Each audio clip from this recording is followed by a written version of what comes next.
Buenos días a todos, bienvenidos otra vez a este espacio. Este, en estos días de diciembre y nos encontramos ya en un ambiente un poco diferente por la época de la Navidad y de esta época tan marcada y tan presente, que cada año en estas fechas pues, se reaviva y que pues en estas fechas especiales también se produce un efecto también comercial y de consumo que tiene que ver con el sistema económico capitalista también, que va un poco ligado, o se ha tomado esta época también para poder ofrecer diferentes productos en el mercado y así como crear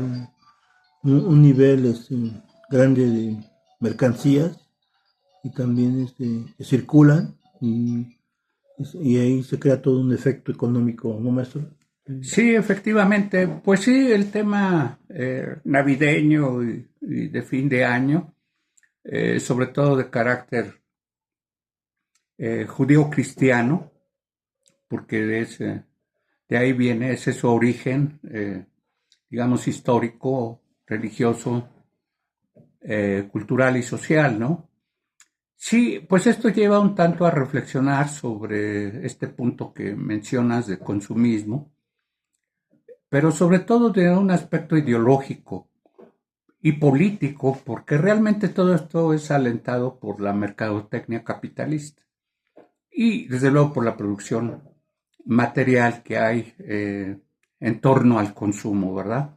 La gente en esta época literal y figuradamente se vuelve prácticamente loca, ¿verdad? O sea, acude a los centros comerciales.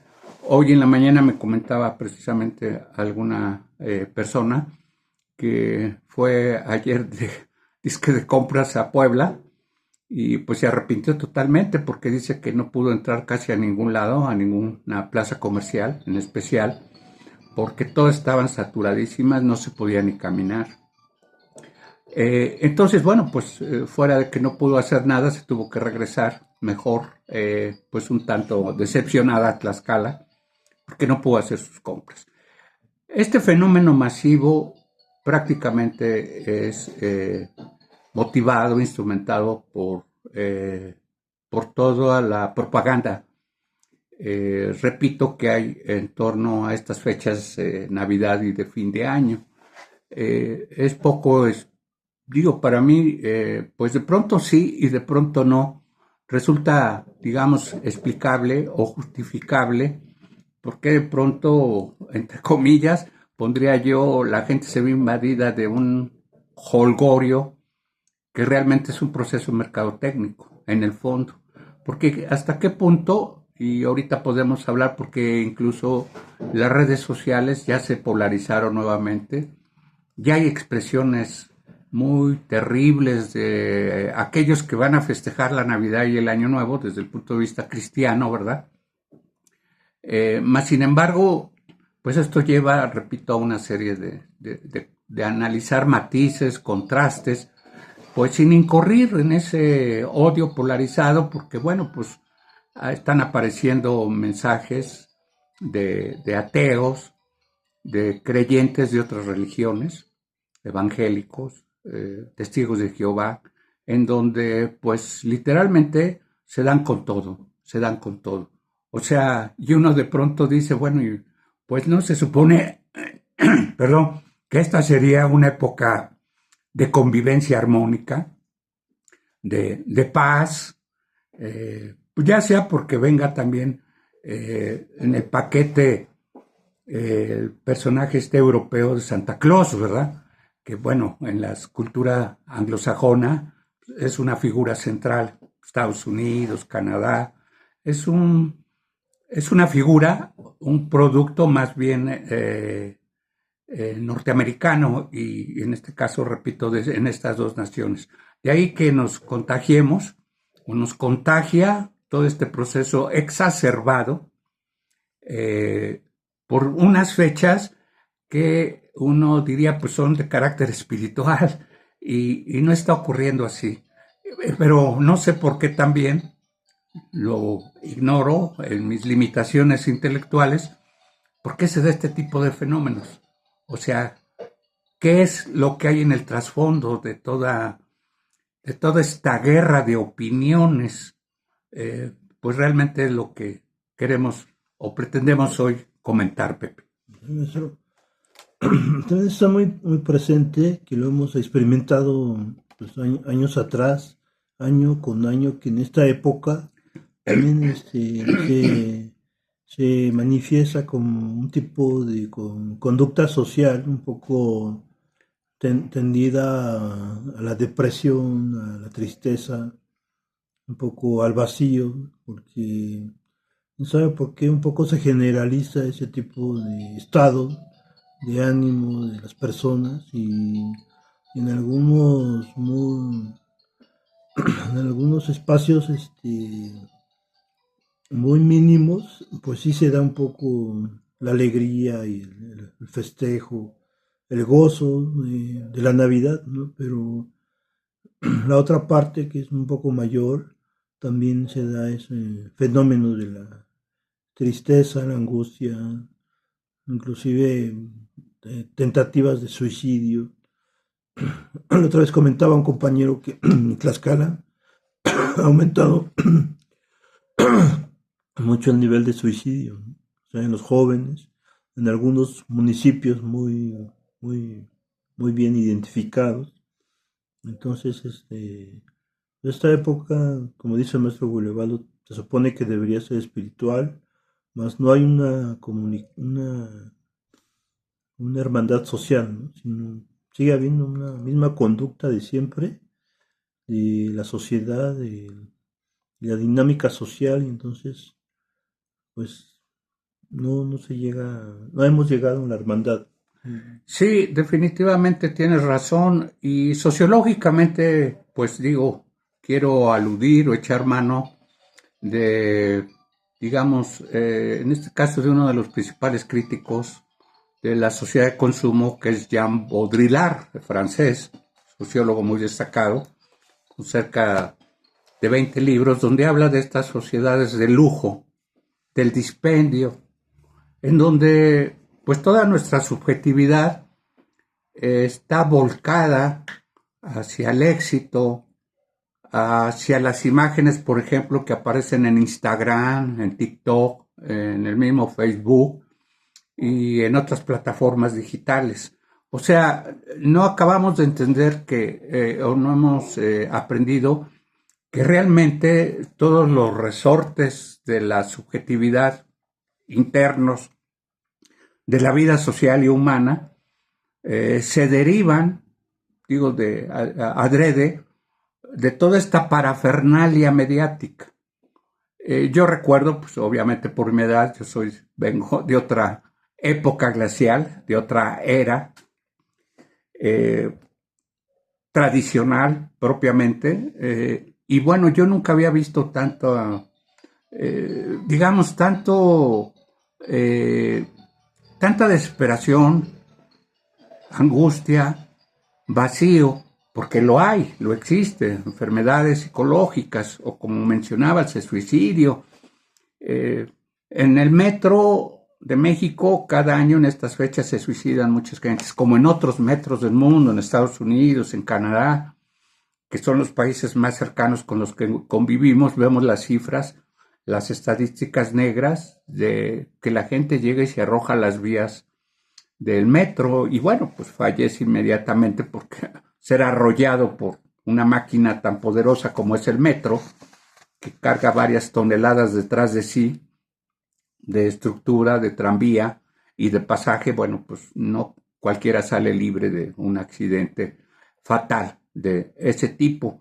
Entonces, bueno, pues también, aparte de Baudrillard, recuerdo pues el aspecto filosófico que planteaba la rebelión de las masas, José Ortega y Gasset, pero principalmente Federico Nietzsche, en su crítica, digamos, a las masas que actúan por instinto.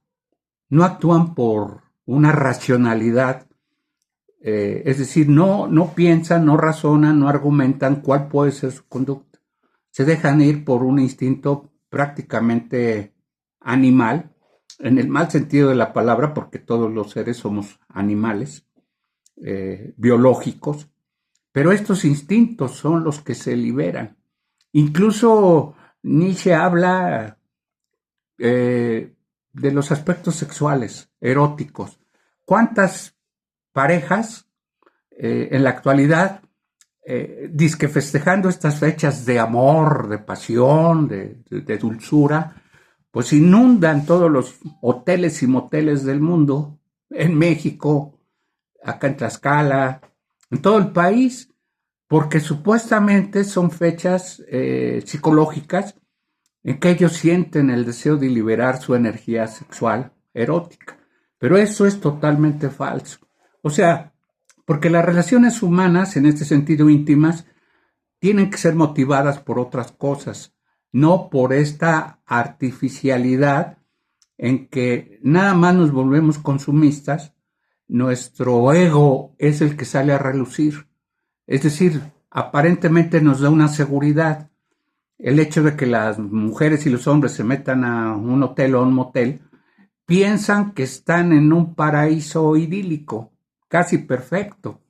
Y eso es totalmente falso. También hay una actitud y cultura de consumo pornográfico.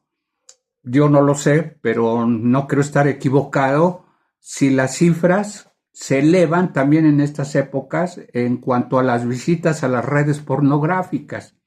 Por lo mismo, porque las mujeres como los hombres están o estamos en soledad y creemos que no tenemos alternativas pues de distracción, de otro tipo de actitud más razonada con respecto al sexo. Eso también se deriva de las masas, se deriva totalmente, y eso Wilhelm Reich, en su libro sobre la psicología de las masas, habla de eso, habla de las masas, por ejemplo, en la época de Hitler, en el cual él critica, cuestiona o más bien postula que las masas, el pueblo alemán fue manipulado y que realmente el nazismo fue como como una especie de expulsión de semen por un pueblo reprimido, por unas masas reprimidas totalmente, después de perder la Primera Guerra Mundial, en que trataban de rehacer su economía a través del fascismo.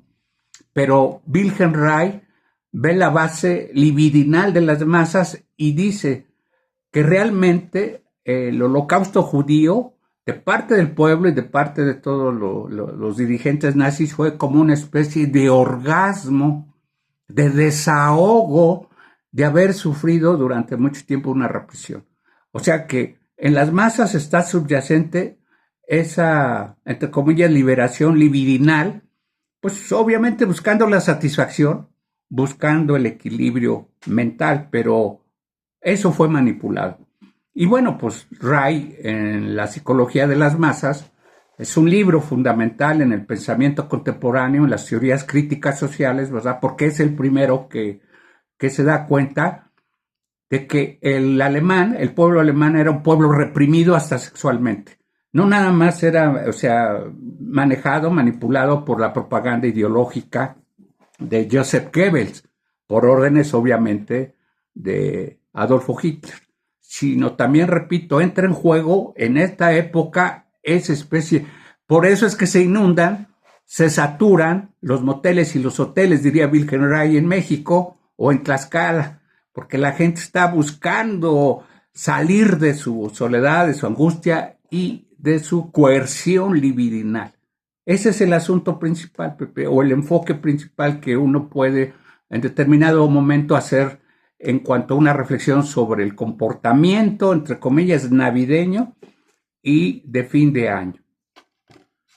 Maestro, ahorita que un poco mencionaba el nazismo y la guerra, la Segunda Guerra Mundial, la presencia del nazismo y de todo el holocausto.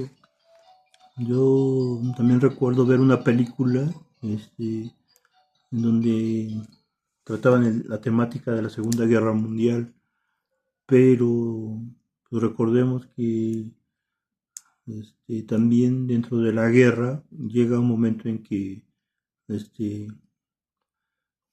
tiene presencia la Navidad, ¿no? Entonces, en ese contexto de guerra, de muerte, de ataques bélicos, también está presente la Navidad, porque no se puede la Navidad como hacer un lado dentro del contexto de la guerra.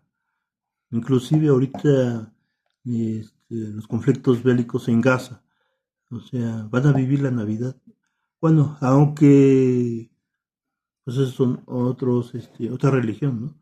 Pero, por ejemplo, cuando fue la Segunda Guerra Mundial en Europa, ahí sí se llegaba a la Navidad, ¿no? Entonces, eso es como un tipo de contraste, ¿no? De que habiendo guerra y muerte, esté presente la Navidad. Entonces, aún así, en una escena de una película, estaban cantando dentro del contexto de guerra, Noche de Paz, ¿no? Un villancico. Ajá, entonces eso. Sí, efectivamente, sí. No sé si sea la misma película que yo vi en blanco y negro ya antigua, en que habla de que están atacándose, matándose mutuamente los ejércitos alemanes y creo que los ingleses o los rusos.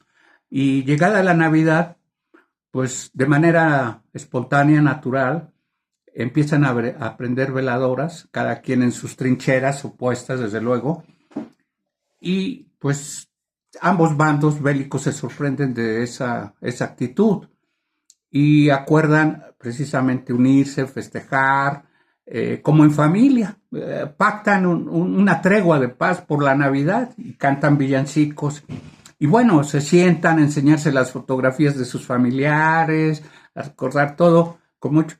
Pero esto lo ven mal los dirigentes, los generales y obviamente los dictadores.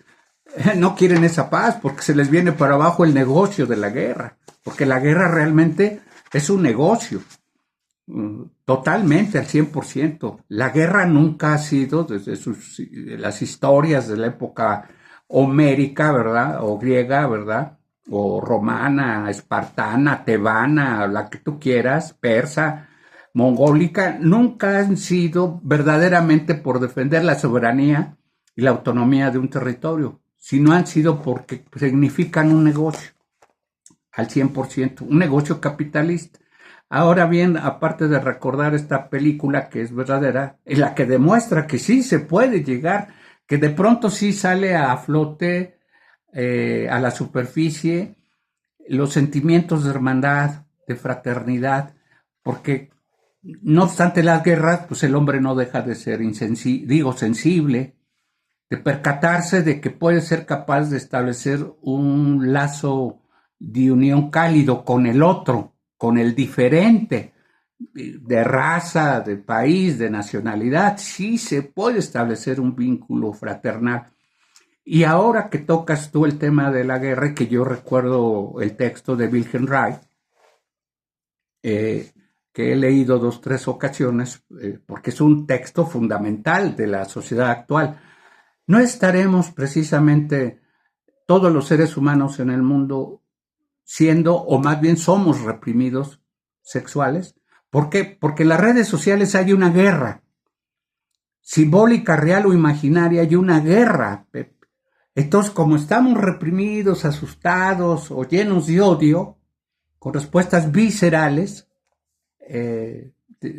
negativas, entonces lo que buscamos es satisfacer, acordar ese pacto, esa tregua, pero no lo logramos, porque el odio es tan calcinante, tan destructivo, que es imposible. Pero vuelvo al punto, es esta guerra ideológica política que desde los imperios, sobre todo el anglosajón, europeos, eurocéntricos, siempre han propalado, porque es una forma de dominar desde los instintos, los pensamientos, las reflexiones del ser humano. Hay una guerra en las redes sociales por la religión, por el cristianismo, por la Navidad, por Santa Claus. Hay una guerra.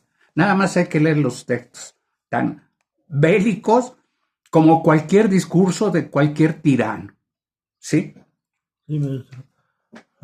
También recordemos que la Navidad es el nacimiento de Jesucristo, el Hijo de Dios, que pues también su presencia, y ya un poco en esta época, llega un poco a también crear eso, divisiones o de crear un poco de bloqueo, consternación, o sea, por, porque, por ejemplo, en las culturas judías, sabemos que ellos pues no aceptan eh, la presencia de Jesucristo.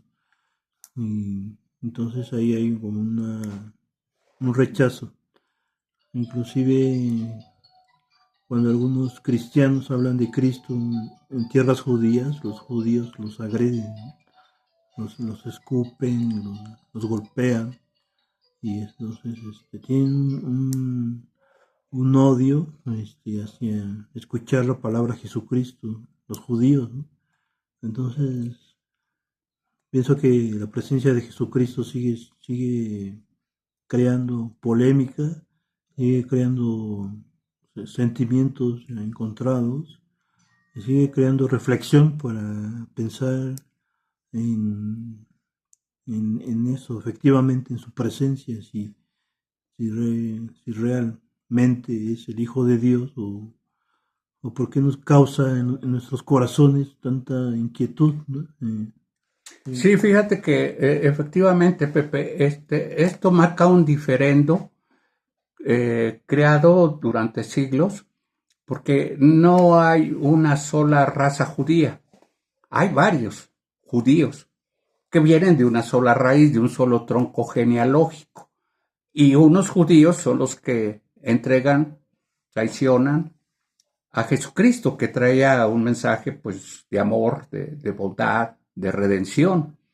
Sin embargo, unos judíos no lo aceptan, mientras otros judíos, el propio Cristo era judío, y no era un judío cualquiera.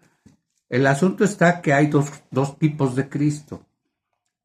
El Cristo humano, divino, perdón, más bien divino, sagrado, hijo de Dios, y la otra es el Jesucristo histórico. El Jesucristo histórico, el liberador de esclavos dentro de la sociedad romana, que era un sistema imperial terrible. Entonces, esas diferencias fueron alentadas a través del tiempo que yo recuerde, aunque hay muchos otros testimonios, entre protestantes y católicos. Bueno, los católicos, repito, siguen teniendo la figura de Cristo. No se te olvide que Cristo, por su lucha real, tomado como personaje histórico, no el mítico, no el divino, no, como personaje de carne y hueso, fue admirado por Nietzsche, fue admirado por Carlos Marx, que por cierto también era de origen judío, por Spinoza, el holandés, que fue muy crítico del judaísmo ortodoxo, ¿verdad?, en su época, y lo expulsaron y lo estigmatizaron de manera terrible los propios judíos, siendo él judío.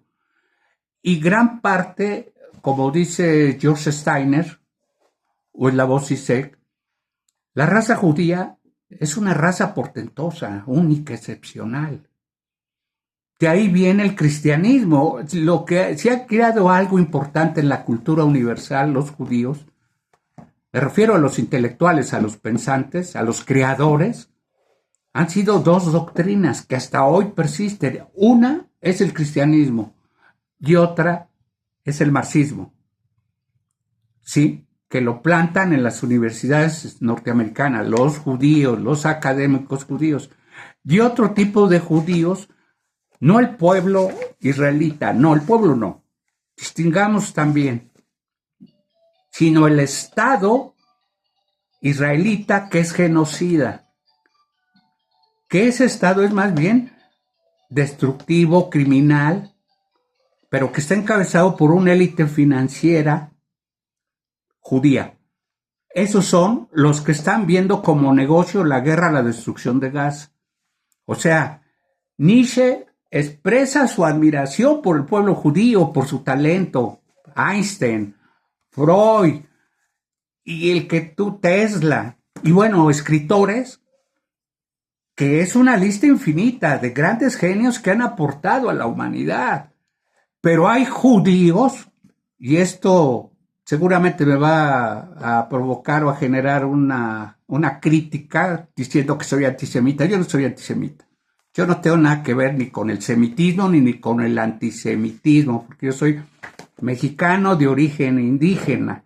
Nada que ver, ni siquiera, simplemente hablo de los, como reconocimiento y de los textos de Nietzsche. Así como elogiaba, incluso Nietzsche se reclama para sí mismo sangre judía, diciendo que tenía un familiar lejano, polaco, un príncipe polaco que era de origen judío. Y dice, yo vengo de ese familiar, de ese conde polaco judío. Y para mí es un honor, pero Nietzsche, crítico como era y visionario, no deja de criticar a la raza judía. Dice, porque eso de que monopolicen la idea o quieran imponer un mesianismo, no se vale. No es la única religión que tiene un Dios. Hay infinidad de religiones que postulan la creatividad o la creación, perdón, la presencia de un Dios o de una figura como Cristo. Actualmente hay más de 1000 religiones en el mundo. ¿Cuál tiene realmente la factura o la patente de que su Dios es el verdadero, es el auténtico? Entonces siempre esto va a dar lugar, digo, es una vieja historia que ya Flavio Josefo registra entre terror en la muerte, las guerras entre judíos y palestinos, en un libro histórico que era el libro de cabecera de Nietzsche sobre el pueblo judío. Este historiador y que también fue emperador, Flavio Josefo, se da cuenta, digo, de esta oposición entre judíos y palestinos. Pero bueno, es un debate muy profundo, pero Steiner, como Slavoj Žižek, reconocen la grandeza del pueblo judío, pero el pueblo judío también se ha fallado a sí mismo. Ha traicionado los principios de amor y de bondad del propio Cristo. Gracias, maestro. Pues ya vamos un poco a concluir, un poco a despedirnos de esta plática, de esta charla. Pues no sé, sin antes si quiere agregar algo más, maestro, ya para despedirnos. No, yo creo que es más que suficiente. Lo que siempre nosotros tratamos, intentamos, repito, no tenemos la verdad absoluta, ni mucho menos, solamente son aproximaciones, solamente son, como diría Nietzsche, sobre los hechos, hacemos interpretaciones, lecturas y comentarios. Usted es libre de profesar cualquier religión, la que usted quiera, de las 1000 que hay en el mundo, sea la cristiana o la que usted quiera, protestante, anglicana, no sé, la que usted quiera, o incluso indígena, porque todavía hay pueblos que celebramos, o que celebran, perdón, y celebramos, yo soy indígena, celebramos a nuestros dioses paganos, porque los tuvimos antes de que llegaran los españoles y nos impusieran su propia estructura religiosa. Antes del catolicismo, que forma parte del imperio romano y llega a España, ¿verdad? Que también se sienten en España los historiadores conservadores y reaccionarios, los dueños absolutos de la verdad. O sea, el catolicismo como tal también tiene su historia negra. Y bueno, nosotros, yo en mi caso, soy indígena pagano. No soy creyente de ninguna otra religión occidental u oriental. Admiro a Buda, pero no soy budista. Así que cada quien es libre de expresar y no malversar, no abusar de la libertad de expresión, porque eso nos está haciendo mucho daño de todo tipo a todos los seres humanos. Lo digo con todo respeto a todas las religiones y a todas las personas que quieran festejar hoy la Navidad o no la quieran festejar o el Año Nuevo. Bueno, ustedes sabrán cómo la festejan en familia y punto. Bueno, muchas gracias por su atención, que nos vemos en la próxima.